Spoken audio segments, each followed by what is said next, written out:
We are at noon, just a minute after noon, so everyone has had an opportunity to get logged in here. It's good to see everyone. My name's Andie Faber.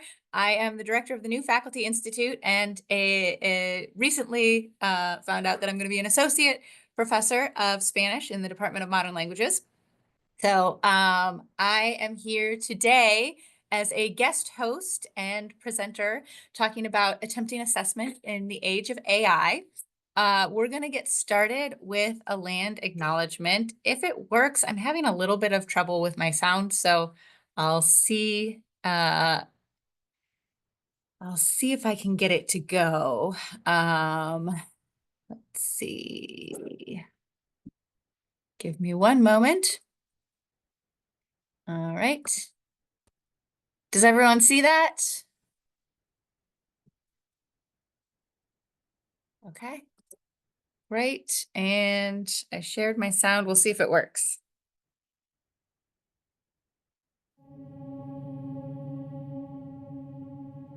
As the first land grant institution established under the 1862 Are we hearing the sound? the state of Kansas is historically home to many native nations, including the Kaw, Osage, and Pawnee, among others. Furthermore, Kansas is the current home to 4 federally recognized native nations: the Prairie Band Potawatomi, the Kickapoo Tribe of Kansas, the Iowa Tribe of Kansas and Nebraska, and the Sac and Fox Nation Missouri in Kansas and Nebraska. Many native nations utilize the western plains of Kansas as their hunting grounds, and others, such as the Delaware, were moved through this region during Indian removal efforts to make way for white settlers. It's important to acknowledge this, since the land that serves as the foundation of this institution was, and still is, stolen land. We remember these truths because K-State's status as a land-grant institution is a story that exists within ongoing settler colonialism and rests on the dispossession of indigenous peoples and nations from their lands. These truths are often invisible to many. The recognition that K-State's history begins and continues through indigenous contexts is essential. Please remember These truths, because we still remember.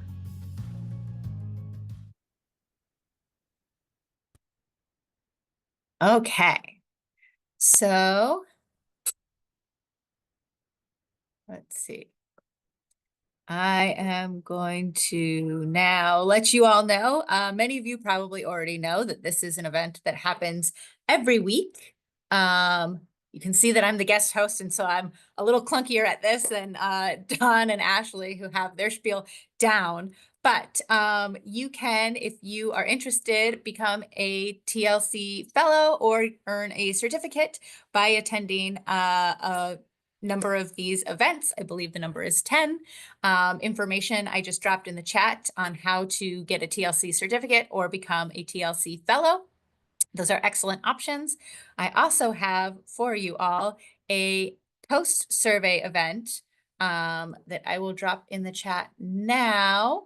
And I'll also try to remember to drop it in the chat at the end of our talk as well. But so that you have that. All right. With that, I will share my screen again to pull out my slides. Here we go.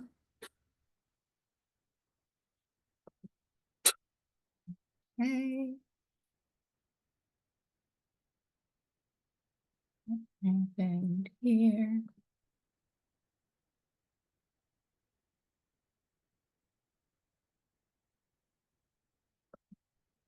There we go. Okay.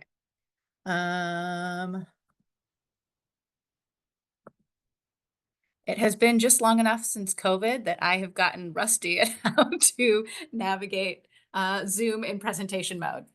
All right, so welcome. Thanks for being here. We're talking about attempting assessment in the age of AI. I expect this to be kind of an open dialogue. I'm going to offer some ideas for consideration, ask you what has worked for you, what does work for you, or what concerns you have, or challenges that you're facing in attempting assessment in the age of AI. So this is new for all of us, and people are embracing it with different amounts of gusto. So I'm going to talk just a little bit about kind of my experiences and thoughts, and open it up for a lot of discussion. So feel free at any time to drop questions or comments in the chat.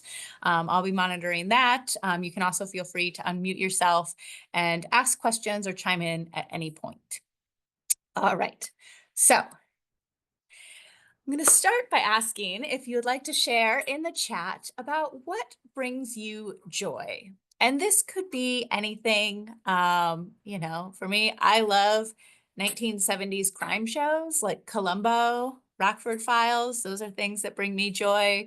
Other things that bring me joy are reading, spending time with my family, seeing performing art. So those kinds of things are things that bring me joy. Like to hear what brings you joy. Hiking with my family, family time and sports, helping others, family and fresh air. Oh, we love spending time with loved ones. Warm weather and sunshine. Oh gosh, we need that back so badly. Sunshine and to be outside, not on a day like today, but that's just me. I'm not a winter person. Playing cards with husband, excellent. Spending time with friends, families, and dogs. Gotta love dogs. Pets make us happier. Good food, warm weather. Everyone's wanting warm weather so desperately. Game night with friends, cats purring, and ducks. Road trips with family. Excellent. Feel free to keep bringing that stuff in, putting your ideas in the chat, things that bring you joy. I like to just start by taking some time to connect and think about the things that make us happy, because I think that when we think about the stuff that makes us happy and keep it at the forefront of our mind, it helps us to be more positive in general. And I think that having a positive mindset when we approach teaching obstacles or challenges can really help us be in a mind space to address them in a positive manner. So the outline that I have for today, as I said, it can be quite flexible, but I want us to consider our values and goals when it comes to teaching. Examine some explicit AI policies. So I'll share some ways that I talk about AI with my students with you.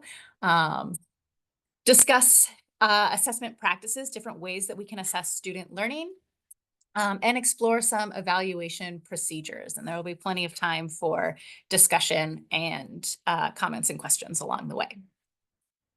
So, values and objectives. I want to, again, we'll use the chat. What values do you hope to exude as an educator? What do you want to demonstrate in your teaching? So you can think about, like, what do you want your students to be able to say about your class at the end of the term, in terms of, like, what have you demonstrated to them? So take a minute to think and add in the chat a value or values that you hope come through in your teaching.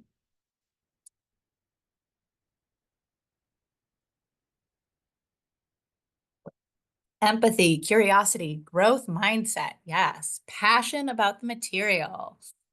Excitement. I love that. That's a very bell Hooksian response. Thoughtful, open-minded, focused on student understanding, right? Absolutely. I'm a big fan of curiosity.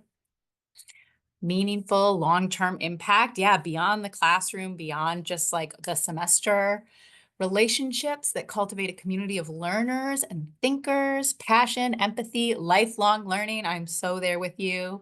Connecting your teaching with your research, critical thinking, real-world application, student thorough understanding. So a lot of ideas that really kind of go together here, that we really care about our students understanding the material, that they care, that they can think about how this applies to them in the real world. Accountability for learning. I really like that one. I feel like accountability and perseverance is a good one as well. So feel free to keep adding if other ideas come to you.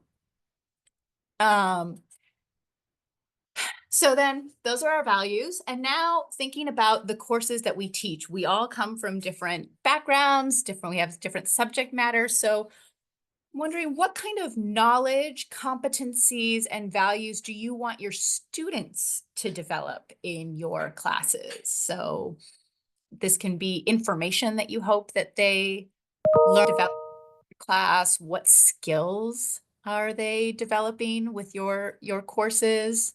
And what values are they taking away or cultivating by being in your class? So we have critical thinking and language skills. Yes, very much. I'm also into the critical thinking and language skills, get them to develop their ability to communicate, not just in English.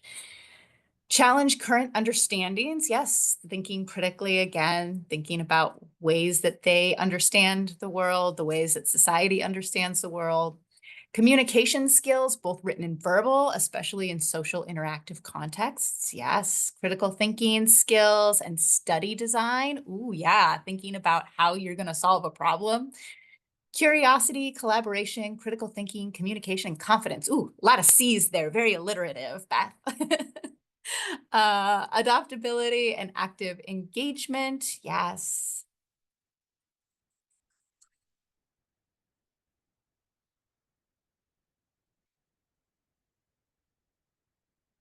So yes, it's important to think about what goals we have because that's going to help guide us as we're determining kind of what we want our courses to look like, how we're going to engage our students in class, in their learning, and how we're going to assess that learning, be able to tell if we're hitting the marks that we're hoping that we're hitting. So we need to start with what are we wanting to do with our students?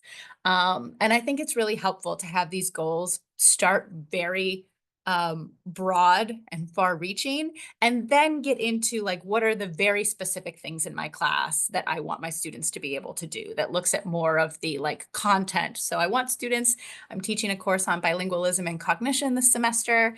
And so, there are specific theories about bilingualism that I want them to understand. But those are going to come after I've kind of decided what are the more broad ideas that I want to make sure that my students are pulling. So for me, authentic human-to-human connection is really important. And I think that based on a lot of the responses in values and goals that we have, I think a lot of you would probably agree that developing an inclusive community is important in our courses, whether they be in person or online. We want to have a connection, at least I do. I want to have a connection with my students where they feel like they're learning for a purpose. They understand their connection to the material, to ideas, to their classmates, and to me.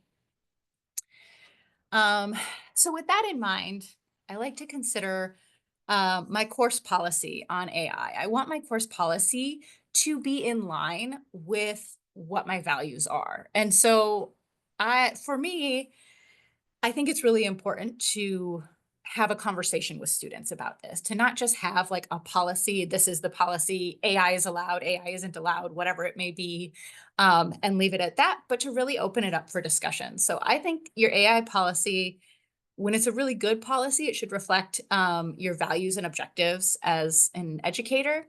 It should be intentionally developed, considering what you want your students to learn and what your course is about. And it should be explicitly stated. You should be very clear about what the expectations are with AI. So I like to start so this is comes directly from our basic Spanish courses in modern languages. And I developed this in collaboration with Dr. Raylan Hale. We sat down and kind of talked about what we want our students to know, what we want them to think about. So we started our AI policy with information and an explanation of what AI is and what it isn't, what it's good for, what it is not as good at. And so including like, here are some things to keep in mind. Anything that you put in an AI platform immediately becomes the property of the tool. And so that's a consideration that students should be thinking about. That these are generative, meaning that they go based on predictions. So it's not always, it depends on the quality of the material that is put in, on how quality the material coming out is going to be. So they're not creating new images or new text. They're going based on what exists and making predictions. They're derivative and unoriginal. They use huge sets of human-created data made by and about humans. And one thing that's important for me in my context, since I teach languages, is to highlight the ways that AI is biased and that most of content that is put into these AI tools is in English. And so 64% of text on the internet is in English, while only 16% of the entire world speaks English. So that means that these tools are biased towards an English language perspective. And that's something that I think is important for my students to understand. So highlighting why I want students to engage their own brains to think about these problems, and not saying that AI is bad, but just that when we use AI, we're robbing ourselves of an opportunity to think about an issue. So again, starting with what AI is and isn't, and then an AI policy in our introductory Spanish class, again, developed with Dr. Raylan Hale. We're very clear that AI is not needed for any assignment and is strictly prohibited when completing assignments. It should never be used to generate any of the work that they submit for the class that is evaluated.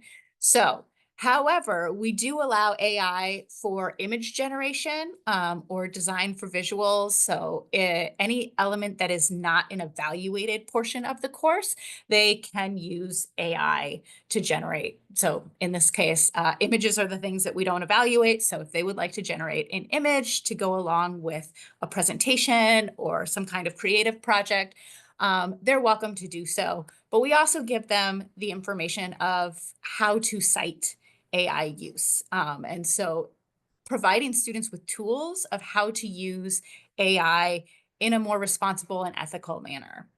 So if they're going to use it to create an image, that they should then cite that image creation.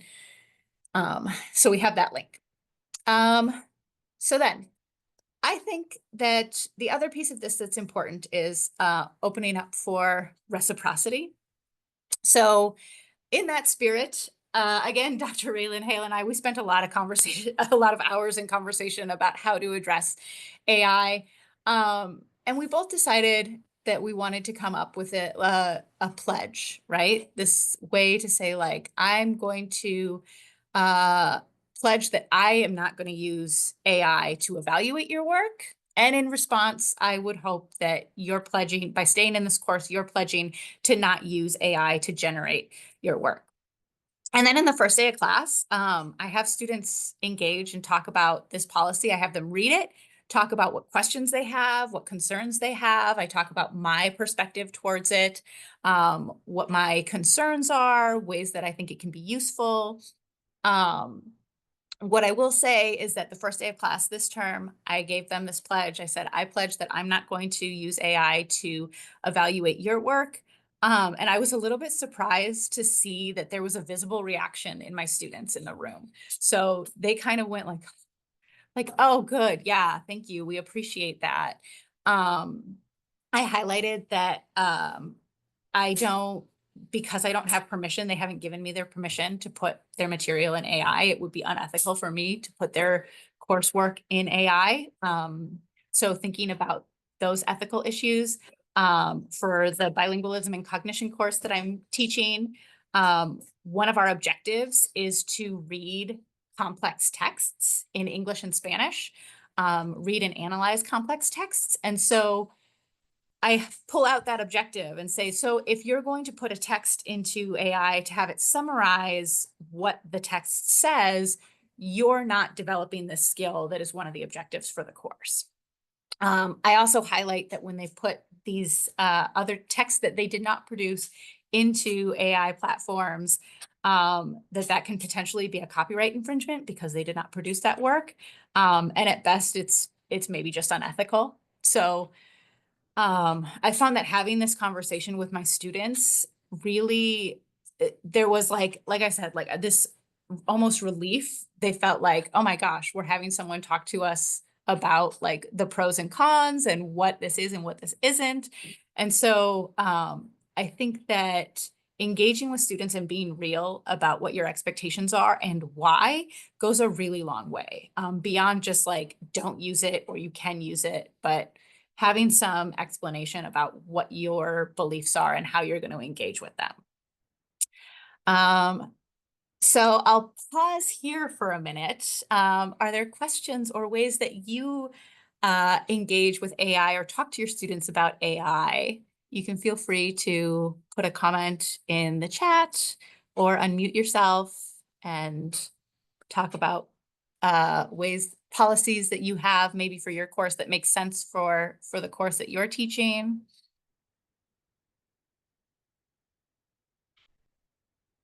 Oh, thanks. The reciprocity pledge is one that, yeah, I came up with that last semester. I was like, I just feel like I'm in a place where I'm like, I'm worried about the future where the students create something with AI and then the professor evaluates it with AI, and you just have AI going back and forth in a circle, producing and evaluating its own work.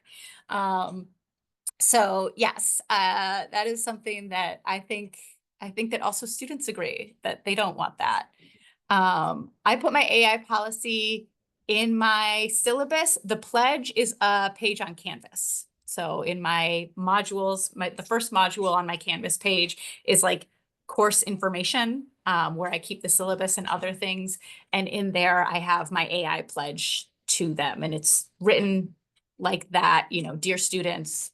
So it's a letter to them saying how I pledge. And then I also tell them in class. So I put it up on Canvas, and the first day of class, I gave them that pledge. Fred. Yeah, I have a question of the possible uses of AI. You're developing communication skills and the use of language for various types of meaning. I know when I tried to, well, in my dissertation and my doctoral degree, I got a lot of feedback from ideas from my professor on ways to reword things, and I learned how to use that structure for any type of future thing. Can AI be a mechanism for students to learn an alternative way of organizing words or putting ideas together that maybe they won't conceive of themselves, so it becomes a mechanism through which they learn to communicate better rather than not using it at all in their work? I think that is something that there's potential there. I think that is something that, depending on what your course objectives are and what you're teaching, that's something that you could have your students use. Again, I think I see a very clear difference. And if I were to do that and encourage my students to do that, I would make a very clear difference with them between using AI to generate some ideas and think about things and to generate work that they're submitting. I do have concerns with it. So as an anecdote, I was talking to someone recently who works with students, and they said that they were talking to the student not in any kind of like student faculty relationship. But the student said, yeah, I sometimes use AI to generate ideas because I'm just not sure I'm looking for the right words and I can't find the word that I want to use. And this person asked them, well, have you ever used a thesaurus? And the student wasn't sure what a thesaurus was. And so I worry a little bit about the degradation of other resources and a default to AI. So I think that AI is not, it's neutral, right? It's morally neutral. It's neither good nor bad. It just is. It's a tool that exists based on algorithms, but sometimes it prevents students from thinking outside the box and using other resources that might be a little more reliable. So, but again, then that always goes down to like, so make sure that you're pointing students towards the reliable tools that you want them to use, or thinking about the way that they're using AI. In the chat, what student opinions have you seen that are pro-AI or anti-AI that seem healthy and worth acknowledging? Ooh, this is a really good question. So I will say, for my online class that I'm teaching this semester, I gave my students this, the AI policy and my pledge. And then I also have them do a syllabus scavenger hunt in the first week of class where they are asked questions about what they find in the syllabus and whatnot. And the last question on that was to have them summarize and provide their own, in their own words, what the course policy on AI use is. What I thought was interesting, a lot of students already felt very strongly that AI robbed them of their learning. And so I think that there are actually a lot of students out there that don't want to do their work using ChatGPT or other AI platforms. I think that sometimes students kind of feel like they have to because they don't feel they're not supported enough to feel confident in what the work that they're producing. I did also see some students that would just say, I said, please summarize the AI policy. And some students just wrote AI is bad.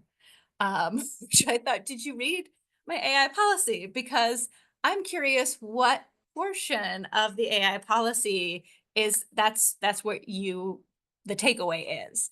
Because my AI policy doesn't say that AI is bad. It just says it's not, there's things that it doesn't do well. There are other things that it does do well. It's really good at predicting what the next possible word or pixel could be.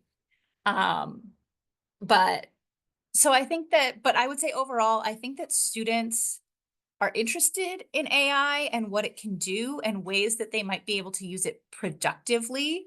And they want to have, I think they want to have knowledge about it. So I think that having conversations about what AI is good for, what it's not good for, how to cite it and how to use it in a more ethical way. There are some deep-seated ethical concerns that I have about AI just in general that I don't think I can get past. So the way that AI has put together a bunch of texts and we don't know what texts those are, where they came from, that's something that I just don't think that I can get over.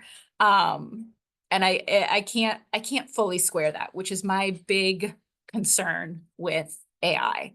And I tell my students that. And so that they know my perspective, I think that they appreciate that honesty. Other thoughts or comments?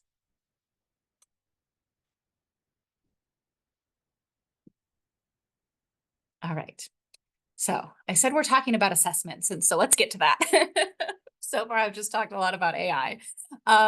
So with assessments, I like to think about these questions. So what do you want students to learn? How are they going to demonstrate that they have learned this? And then what information, tools, and strategies will you provide them to help them get there? So as I said, and as Camilla Roberts, who works in academic integrity and whatever the full name of that is, has talked with this group before about how if we want students to avoid, if we want to prevent cheating, try to dissuade cheating, one of the best ways to do that is to make sure that the students are equipped with the knowledge and tools that they need to complete their assignments, because a lot of times cheating happens because students just feel like they're backed into a corner. So these essentially are the tenets of backward design, right? Start with what your goals are, think about how you're going to demonstrate that, and then provide learning opportunities to get students there. So I find that using these questions to guide me helps a lot in, okay, what do I want my students to learn? How are they going to demonstrate this? What tools and strategies can I provide to help get them there? And so not only information in class, but also, again, maybe they need a thesaurus, right? Maybe they need a dictionary. I have had students in my Spanish classes that said, I looked up this word in Spanish because I didn't know what it was. And then I got the English word, and I don't know what the English word is. And say, have you tried a dictionary? And they're like, oh. And so I think sometimes just reminding students of the tools that are out there, this generation seems to struggle a little bit with that, like, what is the next step? And so helping them, guide them into like, what is the next step? What are the tools available to you can be really beneficial. So thinking about those things, I want to open it up again. So what assessments do you use or would you like to use in your classes? What do you like about those types of assessments? And or what are the challenges with it? So feel free to unmute or drop it in the chat, ways that you like to assess your students. This could be ways that you've always assessed your students and now suddenly you're finding that maybe that's not working as well anymore with the new age that we're living in, or maybe you have found something that works really well. I like this space because I love being able to share ideas. Everyone comes up with great ideas. Melissa, I see that you unmuted. Yeah, so I usually use essays, either really, really short or medium, long, anything. And I have liked that type of assessment less and less with the increase of AI because it's so much easier to use AI to cheat. But I really hate the idea of getting away from students writing, especially with English courses or skill courses that are focused on writing. So I'm really curious what your thought is on how to assess writing, especially when we suspect the use of AI, which I know is kind of getting into the honor integrity issue, but it feels really different to me because there's not a way of finding that original source, the way that plagiarism worked prior. So I think that's the end of my question there, but that's one of my sticking points with AI and how to address that with students when it happens, especially when it's I can just tell it's AI kind of thing, but you really could be wrong. Mm-hmm. Yeah, that's a really good question. And I think that there's different ways to address it. So if you're teaching an in-person course, there's always the option of just having them write in class with a pen and paper. Going back to basics. Asking students, I find that having things more, asking them to write about more personal topics tends to push them more towards creating their own work because AI can't express their experiences for them in the same way. I also think that, and this is previewing a little bit what I'm coming to, thinking about evaluation, considering lowering the stakes, considering maybe just having a writing assignment be complete or incomplete, or using certain metrics. For my online course, I have writing assignments in it, which has been a challenge. And so I have, instead of having in the writing assignment, the instructions say, we use VoiceThread, which is a platform, an interactive platform where I can leave basically video comments on slides and have students respond to those comments. And so I have set it up so the thread interaction provides them with the instructions of what they need to do for their writing assignment and walks them through step by step. So like, okay, we're going to start with what is your topic idea? Great. Topic idea. Okay. What is your outline? What is your thesis statement going to be? Remember how we write a thesis statement. So providing them with step by step and going through and then okay, I want you to write a topic sentence for your first paragraph. Okay. What evidence are you going to use to support that? By going through step by step, it walks students through the process. And so they feel more empowered to do it on their own because they have all the steps laid out for them. I'm not saying that students then never use ChatGPT or Google Translate for my assignments. I definitely still get assignments in where I go this doesn't seem like the student really did their own work. But I find that providing a lot of scaffolding steps can help a lot. Do other people have ideas about how to address those kinds of issues that Melissa mentioned, like how to address writing in class?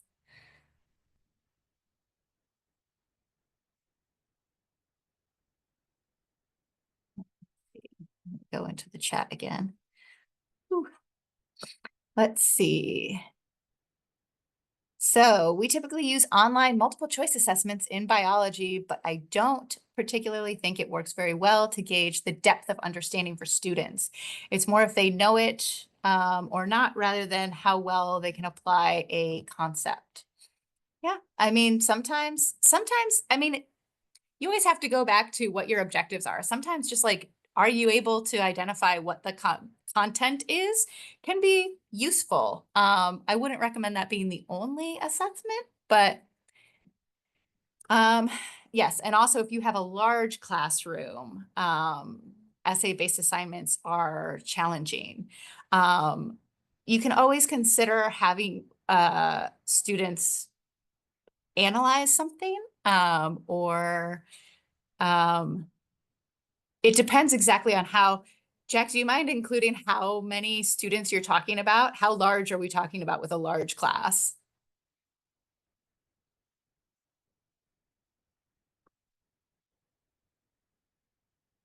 80 to 100.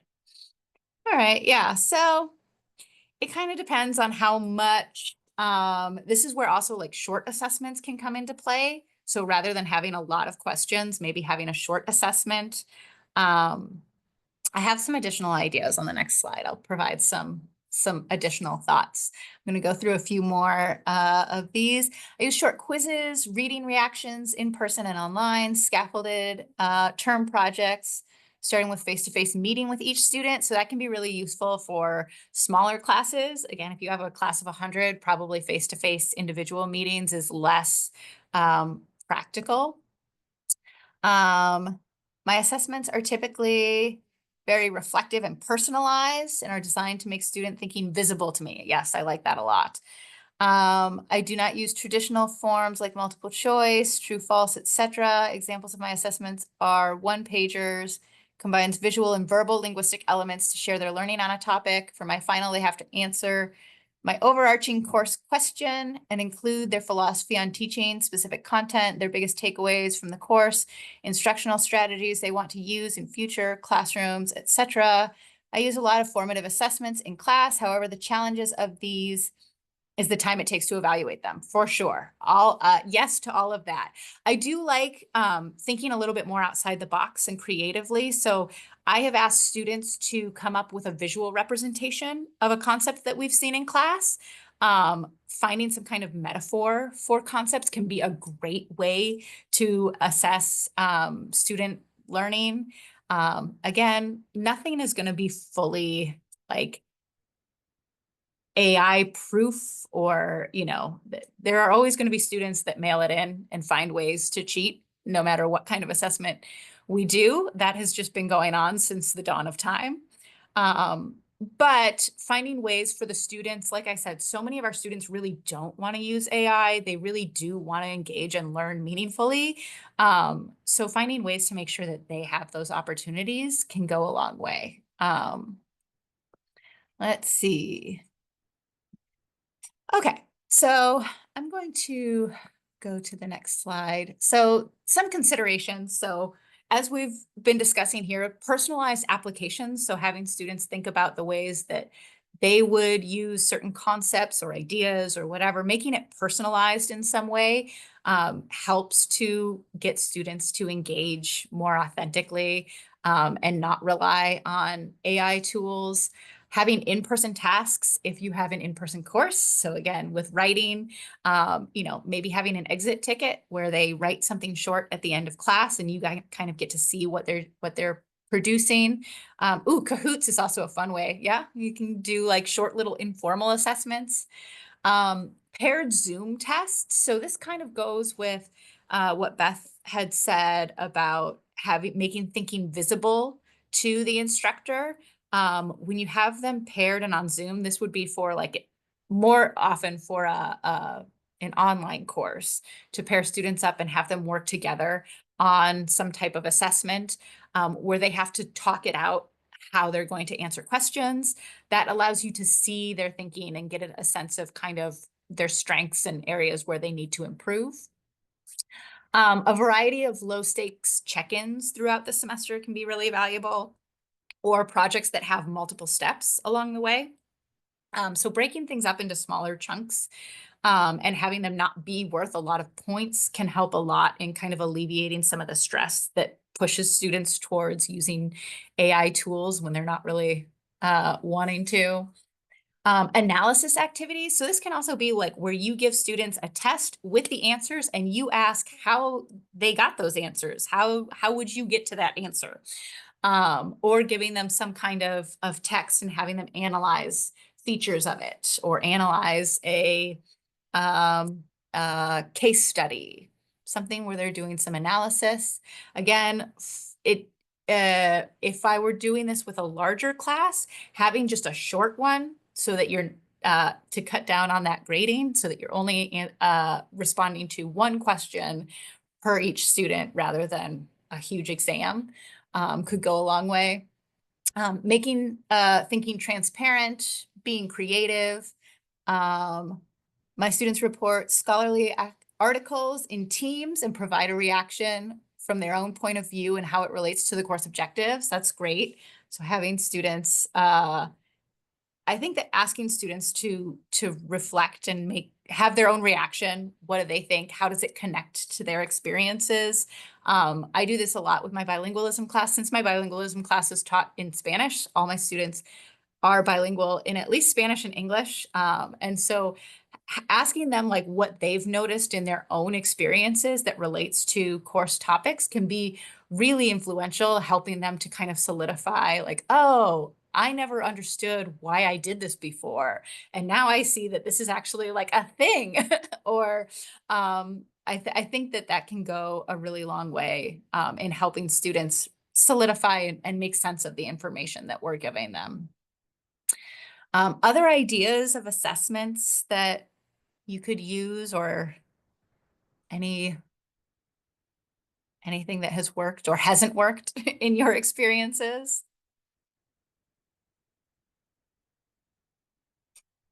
I will say too, I also know, I didn't add this on here, but having students analyze AI generated responses to prompts can also be a really good way to evaluate their learning and give them a better sense of kind of what ChatGPT and other AI platforms can and can't do.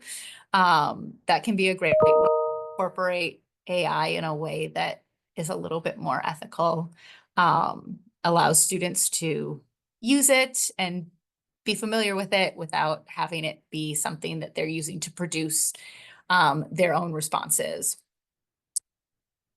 You did that for a final exam yourself. Yeah, that's awesome. Yeah, I think that that's a really good thing to do. And again, going back to like being clear with students about what AI can and can't do. One of the things for me is that since AI doesn't produce where it's getting its information from, that's a big problem for me because I need to know where this information is coming from to be able to evaluate how, how authentic is it? How solid is that? When I'm reading a text, an academic article, there are citations in it. So I can go and say like, did that person actually say that? Is that what that, let me look in a little more depth as to where this is coming from. ChatGPT, you can't do that. So, finally, getting into the evaluation piece of this, as I alluded to earlier, this is a really important piece. How students are evaluated is going to influence how they engage with an assessment. And if you have a high stakes assessment that's worth a lot of points and a big portion of their grade, students get really nervous. And that's when they start moving towards using methods that we would maybe not prefer that they use. So reflecting on the evaluation process, you want to think about like, are your instructions clear? So having discussions with your students to make sure that like they read the instructions and have an opportunity to ask questions can be really helpful. That also opportunity to see if you're writing in the instructions, like what aspects of it couldn't be made clearer. I always do this with my students. I'll read them the instructions in class off of the Canvas page and ask them what questions they have. And then a lot of times in those discussions, I'll say, ooh, for the next time I teach this course, I'm going to need to make sure to edit these instructions to include, or I'll edit them right there on the spot. Okay, let me be clearer on that. Yes, you're right. I need to have more explanation as to what that means. Is the task manageable? So given the amount of time that they have, given the knowledge that they're going to need for it, the tools that they have available, is it something that they can achieve? And if you're asking them to do, you know, a 15-page paper in a week, that's likely not going to go that well. If you're asking them to write a 15-page paper at the end of the semester where you've had a long time to kind of develop it, that's going to be much more manageable. Do the students know how they will be evaluated? So what are the evaluative criteria that you're looking at? Being very clear about like, these are the things that I want to see. This is the learning. And could they be involved? So I've talked in the TLC professional development series before about ways that I engage students in rubric creation for projects to talk about, okay, what are the things that we've learned in this class? What do we want to demonstrate that we have learned? How do we do that? What are the metrics that we want to look at? What are the things we want to make sure that we have? How do we define those metrics? So what are the minimum criteria to say, yes, this project was completed successfully? Are there other thoughts about evaluation or questions or ways that you evaluate your students?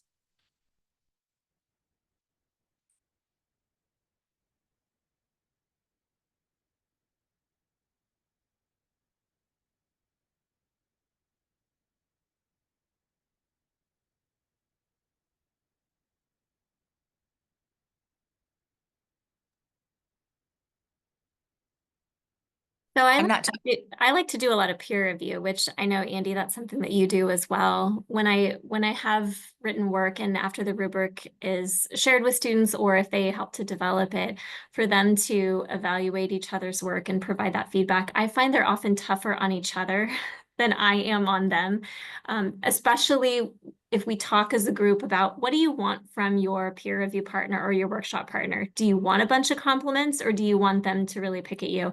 And most students are, I don't even want the positives. I just want suggestions because it's not been graded yet. And so it's a little bit different part of the process. And so or some students are, I don't know, I'd kind of like a mixture. But once they know with their partner, once they're pretty good at responding to their peers, then it helps them articulate what they need to do better or are doing well. And it also helps them to see from a peer what they're doing. And they're at a point where they feel like, I'm helping this person because it hasn't been graded yet. And so I'm going to be as hard on them as I can be to provide that feedback. And that's been pretty effective, and students value that a lot. And it also forces them to be prepared and understand their own work, because they can't provide feedback to somebody else if they haven't done the work themselves. Yes, I was just going to add that in. That's the nice thing about peer review, is that it helps to make those the evaluative metrics very clear, very evident. If they're evaluating someone else's work, that means that they're aware of, oh, my work needs to have this, this, and this. I'll also have students self-assess their work, and this can be a great way. So my students in my online class just submitted a written essay last week. And then as part of their homework, they also had to submit a comment where they identified 3 things in their essay that they had learned in class that demonstrate something that they had learned in class. And so I think that can be really helpful, that students will say like, oh yeah, I did this really well. Okay, here are things that I learned in class. It allows me to see like what everyone is picking up on and what are the things that maybe are missing, so that moving forward with the course, I can say like, oh, okay, we're going to make sure I felt like we didn't really get this piece as well as I was hoping. So a bit more in depth on that. And I feel like everyone understood this part, no problem. So we feel good on that. Peer review helps students avoid last minute panic. Absolutely. So having those earlier check-ins in whatever kind of form helps students from doing all of their work all at once, which is not going to be good work even if they produce it themselves. And it's going to lead them to want to use outside extensive help that is maybe not useful. Group participation rubrics, evaluations with group projects, those are really helpful as well to get a sense of how students are interacting with each other. Yeah, so we are 10 minutes to 1. So this is the time where typically we like to wrap up because people have 1 o'clock appointments and classes and whatnot. So if you have to hop off, feel free to hop off. I'll stay on for another few minutes if you want to have if you have some questions or want to discuss more. Otherwise, enjoy the rest of your Wednesday. Stay warm, everyone.